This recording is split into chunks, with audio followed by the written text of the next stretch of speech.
«Почему дурные наклонности овладевают людьми легче, чем добрые?»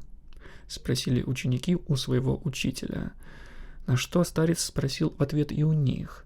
Мол, что будет, если доброе зерно оставить лежать под солнцем, а злое, наоборот, закопать в землю?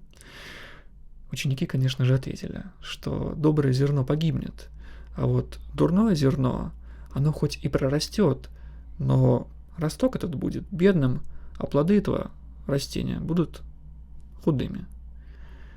«Так и с людьми», — сказал им старец. Вместо того, чтобы делать добрые дела в тайне и глубоко в душе проращивать их, они выставляют это все на показ, чем губят свои добрые намерения. А вот дурные помыслы и дурные наклонности они прячут глубоко в сердце, чтобы никто из людей этого всего не видел.